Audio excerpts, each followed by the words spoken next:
OK，各位朋友好啊，歡迎嚟到我哋呢一集嘅持續閱讀 Podcast， 我係你哋嘅主持阿 Jade。喺一切嘅內容之前呢，首先請大家幫我有 like on like 啦，有 subscribe on subscribe， 有訂閱 on 訂閱啦。咁我哋之後先至可以再次見面嘅，喺呢個大數據之下再次相遇。今日呢集節目呢，我哋會同大家拆解兩本好實用嘅書籍嘅，咁仲會將呢兩本書嘅精華融會貫通，整理成一套普通人都可以跟住做由零開始生產財富嘅方法論出嚟嘅。今日講到嘅兩本書，第一本啦就係由一位數學科學家力所寫嘅《持續邁進》。呢本書呢，被原子習慣嘅作者 James Clear 同埋致富心態嘅作者 Morgan 啊，齊齊推薦嘅一本好書嚟嘅。呢本書係用咗過去100年嘅大數據去講，到底存錢同埋投資最有效嘅方法係啲乜嘢？完全唔係同你講買邊隻股票、炒邊隻幣呢啲投機嘢。佢講嘅嘢全部都係有實證去到 back up 嘅。第二本書就係淨係睇一啲投資嘅技巧，以為識得揀股，揀中邊一隻勁嘅股票就可以發達。如果唔係咧，就睇埋啲心靈雞湯，以為心態改變咗啦，就會啲錢從天而降。但我話俾你知啦，呢兩本書咧，話俾你聽，呢兩樣嘢咧，其實係缺一不可嘅。思維習慣係你嘅操作系統，投資方法就係你嘅 Apps， 你嘅應用程式，兩個配合咧，先至可以跑贏大市嘅。嗱，今日嘅節目咧就會分兩部分，我諗都要分開兩段嘅 podcast 去講噶啦。咁我就先講第一本好書先啦，好唔好啊？習慣致富。首先啦，我哋講習慣致富呢本書嘅時候咧，其實好多人都誤解咗一啲嘢噶，就係覺得人哋一定要有錢先至會好運啦，或者覺得你有個富爸就好運搵到錢咯吓，咁佢識投資咁咪就發達咯咁樣，好多人都係講呢啲嘢。咁但係個作者咧，佢好犀利啊，佢做咗個研究，佢用咗5年去追蹤233個有錢人同埋128個窮人，記錄佢哋每日嘅生活習慣啦、思維模式啦、行為特點啦，最終得出咗好多嘅結論。今日我同大家一一去拆解。其中一個結論咧，就係講到80% 嘅有錢人其實都係白手興家，冇乜顯赫嘅背景，冇超人嘅智商，佢哋其實只不過係養成咗一套會致富嘅習慣，日積月累喺複利之下咧，佢哋就會拉開咗同普通人嘅關係啦。嗱，呢本書總共其實有39個思維嘅對比嘅，咁其實有興趣嘅絕對可以買咗本書睇晒39個，咁但係最精華嘅一堆，我今日就係攞出嚟同大家講下。嗱，第一個咧就係普通人會諗住點樣去使錢啦，而富人咧就會諗點樣用錢去賺更多錢嘅。嗱，咁大家問心講一句啦，出咗糧之後，咁啊有錢咗啦，大家通常會諗咩啊？買部新電話啦，就嚟出 iPhone 18啦，係嘛？去個旅行啦，食下好嘢啦，食好西啦，係嘛？咁但係有錢人出糧，佢哋會做咩咧？佢哋唔係完全唔做呢啲消費，但係佢哋第一件事係會扣起咗儲蓄同埋投資嘅部分先，然之後咧先至再將啲錢咧撥出嚟去消費嘅。呢一個嘅原則就係經典嘅先支付自己 pay yourself 嘅一個原則啦。好多人咧其實都聽過，但係 90% 人都做唔到嘅。咁一陣間我哋係之後嘅集數啦，就會講implementation 要點樣做。好啦，第二個啦，就係富人咧其實會相信槓桿先至能夠產生財富，而普通人咧佢會相信辛勤工作就會富有。呢個我開初聽落嚟嘅時候都有少少顛覆性。當然好多人會話呢個好多人講啦 ，work smart 啊嘛，唔係work hard 啊嘛，係嘛？但係講緊嘅未必係咁啊，講緊嘅係你應唔應該做呢個 work 咯？OK 嗱，好多人去做死一份工，日做夜做，以為捱多幾年就可以升職，跟住就發達，做個普通員工，跟住做 manager， 可能5、6萬個月，跟住再升職做 director， 跟住可能10幾萬個月。但你捱到盡頭，其實一日都係得24個鐘嘅啫喎，係嘛？你let's say 可能你做到啲 D grade director level 嘅一啲大公司嘅員工，已經 occupy 咗你成日嘅時間，你就係呢紮時間值幾十萬加花紅，就係咁多，你冇得再上限。但係有錢人嘅思維佢會點樣呢？佢識得用其他嘢去幫佢賺錢啊，用其他人嘅錢啦，用其他人嘅時間啦，用其他人嘅智慧啦，呢啲就係 leverage， 呢啲就係槓桿啦。OK， 正等於最簡單香港人嘅傳統智慧，買樓收租。你買咗一層樓收租，你係用銀行嘅錢幫你賺錢，你瞓緊覺佢都幫你賺錢。OK， 你請人幫你做生意，呢啲係別人嘅時間去幫你賺錢。你可以有錢嘅話，你個 system run 得好嘅話，我可以請100個人去幫我管理100個生意。我自己坐喺度，我都有100個生意同步去幫我賺緊錢。呢個就係學識一個好重要嘅技能，就係可以重複去增加你嘅生意啊！以重複同埋重複咁賣俾好多唔同嘅人咧，呢啲就係槓桿。OK， 第三個，好多人都有呢個心態嘅，呢個有少少心靈雞湯啦，可能啲人覺得，但係呢個基層邏輯你唔轉變咧，我覺得真係好難會有錢。嗱，好多人會覺得有錢人都係好貪心，唔係好人嚟嘅。咁但係相反啦，富人咧就會欣賞其他人嘅成功。嗱，呢個正正就係最毒嘅窮人思維，睇唔起有錢人，覺得佢哋賺錢一定係做壞事嘅。係啦，好多人就會日日喺度鬧馬雲、鬧李嘉誠，但係你鬧完，你會唔會成為李嘉誠啊？鬧 Elon Musk， 咁你鬧完啦，咁你會唔會成為 Elon Musk 發射啲火箭上太空？唔會噶嘛。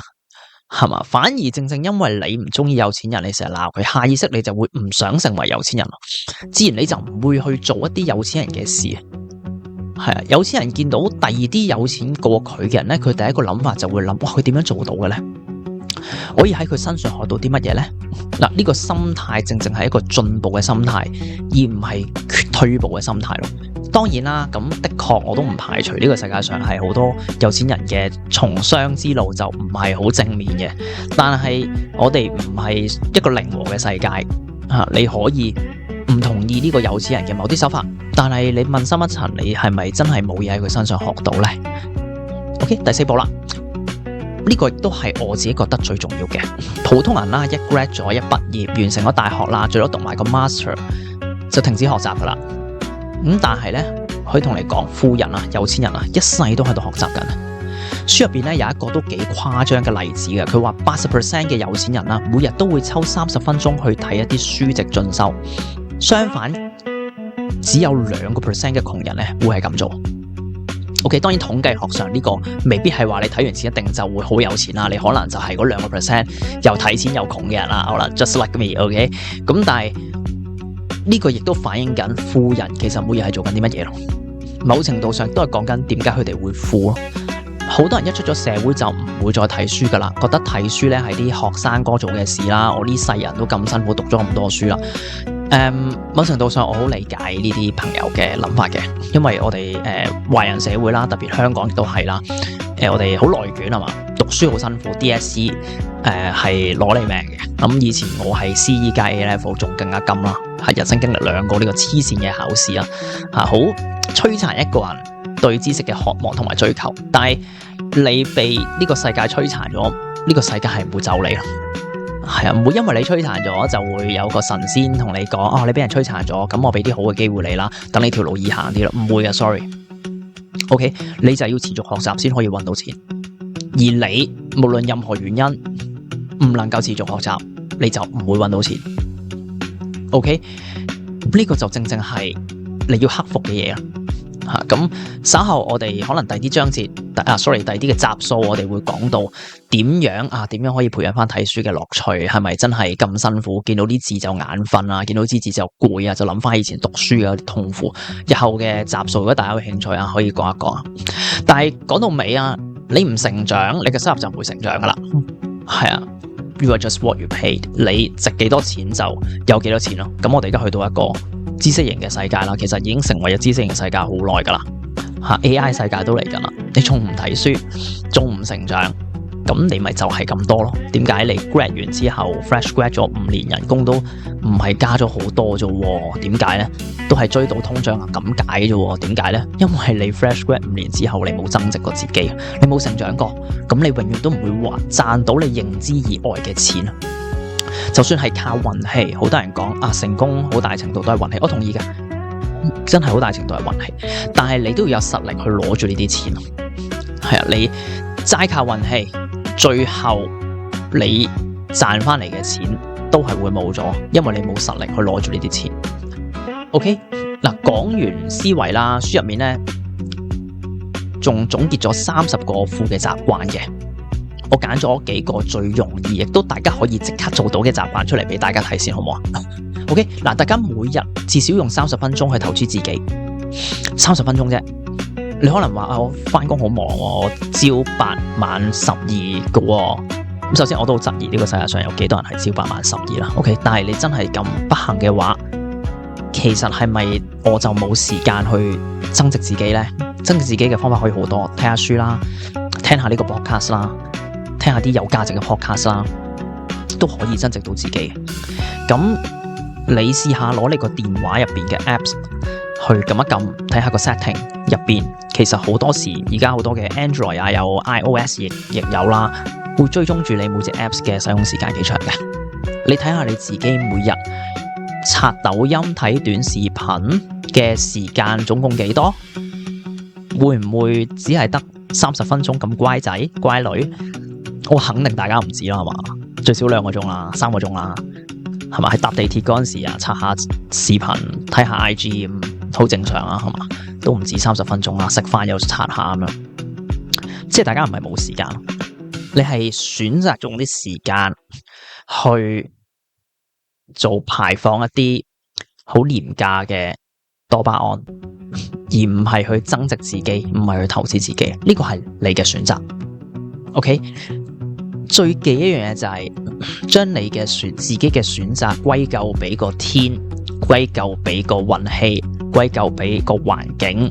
啊，我做得好差，我份工好慘啊，所以冇時間。你睇下人哋有時間，咪睇書咪有錢咯。我冇時間睇書，冇時間學習。No， 我唔係話叫大家唔好睇 IG 啊，當然唔係啦。如果你用睇 IG 一半嘅時間，我諗你睇 IG 唔止1個鐘啦，每日係嘛？或者各式各樣嘅 social media 啊 ，OK， 你用一半時間去睇書，增值自己30分鐘，唔係咁難嘅，其實係嘛？坊間好多唔同嘅方法嘅，而家睇書有 audio books 啦，係嘛？你仲係咪需要真係有一頁一頁坐喺度斟杯咖啡有揭嚟睇書咧？你有條件，我幾鼓勵咁做嘅，因為個係另一種 enjoyment。但係如果我冇條件咁樣，冇所謂噶。電子書，聽下呢啲 podcast，睇 audio books， 呢樣係可以增值到自己，係嘛？呢半個鐘你揀一本好書嚟睇，學習一個新技能，睇一個行業嘅分析，下一年你就會同你身邊嘅人啦，無論同事啊、同學啦，或者讀緊書，拉開咗幾個身位啦，係嘛？你每日睇30分鐘書，一本書，我預10個鐘頭啦，睇一本書我啦，你寫3、4、5、8頁至6頁嘅書要10個鐘頭到，咁你點計呢條數？半個鐘乘5個鐘頭先啦吓，咁5個鐘頭你都睇到半本書咯，係嘛？咁好多噶咯，一個月落嚟你睇咗好多本書，一年落嚟亦都係極多本書咯。咁啊扣除你有時去旅行，我冇理由再睇書，我去旅行都會睇書，不過 anyway 你去旅行我唔睇啦，懶啲啦咁樣。咁你一年點樣衰累累都睇到5本書啊嘛？咁你同冇睇過書嘅人，全年1本書都冇睇過嘅人，爭好遠嘅咯。OK， 好，我哋講第二個啦。第二個咧就係將你嘅收入嘅10% 儲起，然後 live with 90%。好多人會話我賺得好少錢啊，我儲唔到錢啊。但係呢一個並唔係賺錢多少嘅問題，係習慣嘅問題。你賺3000蚊，儲300蚊，同你賺3萬蚊，儲3000蚊。percentage 上係一啲分別都冇嘅 ，OK， 所以即使你賺3000蚊，你都可以儲3000蚊。同一個賺30萬嘅人，佢使緊40萬，大有人在嘅香港。OK， 你即使係賺3000蚊，儲緊300蚊，你已經贏咗一個賺40萬，sorry， 賺30萬使40萬嘅人。係啊，當你呢個習慣養成咗之後咧，你先至有本錢去投資。OK。我當你再世巴菲特，再世唔知咩股神咁樣吓，你冇錢喺手，你點投資？嘥氣。有錢哪怕係300蚊，你儲一年咪3000幾咯，係嘛？10年咪3萬幾咯，你都有啊，起碼有先啦。你先有機會去買隻爆升股啊，先至買到 SpaceX 係嘛，先至買到其他爆升股，你先買個機會先。儲錢好緊要，另外儲錢其實有第二個作用嘅，係咪一儲好錢就要去投資買股票買 SpaceX 賺好多錢呢？其實唔係嘅，唔係嘅，講緊呢個第二本書啦，不過唔緊要啊，送埋俾大家好嘛？我哋第一件事要做嘅唔係去投資啲乜嘢先咯，第一件事係做嘅，我哋要整個 emergency fund 先。儲一嚿錢可以俾你支付得到你自己3個月至半年嘅緊急使費。你有咗呢嚿錢 in place 咧，呢嚿錢係 cash 嚟嘅，唔喐嘅。你可以擠銀行啊，當然 OK， 但係你要盡快可以攞到嘅。即係我而家要使錢，我即刻攞到嘅。in place 擺喺銀行咧，你個人會定好多，你個人會開始可以諗一啲策略性嘅嘢。當你 living with paycheck and paycheck 啦，paycheck by paycheck 啦，你唔會有閒下去諗我點樣發達，或者諗發達嘅嘢係好 emergency 好緊急。但係你有咗呢嚿錢喺手，你就會定好多，你就可以慢慢諗好多嘅嘢先會做到投資，做到生意。呢個係儲錢帶到俾你嘅嘢。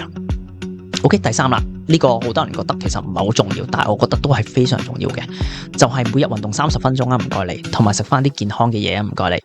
OK， 你可能會問啦，運動同賺錢有咩關係啊？喂，大佬，即係我做一個健康嘅窮人咁點啊？咁樣，但係其實都幾有關係噶。嗱，書入面做咗個研究啦，就係話有錢人70% 嘅有錢人入邊啦，每日都會做 cardio 嘅。身體其實係你最重要嘅資產。你成日病冇精神，點樣拼搏賺錢啊？所以健康永遠係 number one 嘅，其他嘢都係 number two。你冇咗 number one， 你行唔到 number two。OK， 我個人譬如成日老母嘅，成日傷風感冒咳，坐喺度周身痛，你唔會有時間坐喺度去做諗創業嘅嘢，做創業嘅嘢。你有個魄力咯。可能聽我嘅聽眾好後生啊，咪20幾歲冇乜身體問題，咁恭喜你。但係你30歲、40歲之後咧，50歲之後咧，會慢慢差喎，健康係真係積累翻嚟。嗱，呢 part 唔講太多啦。OK， 第4啦，呢個亦都係好重要嘅，就係創造多個收入來源，創造多個收入來源，唔好淨係得一個嘅收入來源，千祈唔好淨係靠一份工資去做。OK， 好重要啊，所以我重複咗好多次啊。OK，85% 嘅有錢人咧，其實至少係有3個嘅 income source 嘅，3個嘅收入來源噶。除咗正職之外，佢哋仲可能會做啲副業啦，你亦都可以做啲副業啦，可以揾啲投資收下息，可以做 KOL 做自媒體，多一個收入來源，你就會多一份安全感，同時你都會多一個加速財富累積嘅引擎。呢個係一個 core 嚟嘅。OK， 第5啦，同成功嘅人去做朋友，你身邊最親密嘅5個朋友，佢哋嘅平均收入咧，其實就係你嘅收入嚟嘅。OK， 如果你身邊入邊全部都係啲日日怨天尤人、得過且過嘅人啊，日日喺度話阿馬雲點衰、李嘉誠點衰、Elon Musk 點呃錢嘅人咧，咁你好難會令自己變到同佢哋唔一樣嘅。相反啦，如果你身邊嘅朋友全部都好上進、好有目標、好有幹勁嘅，你仲要同佢哋 keep 到做朋友嘅話咧，你一定會被迫推前，因為你都俾人背啦，你都冇人啦，係咪先？你一定會改變自己，慢慢去精進自己。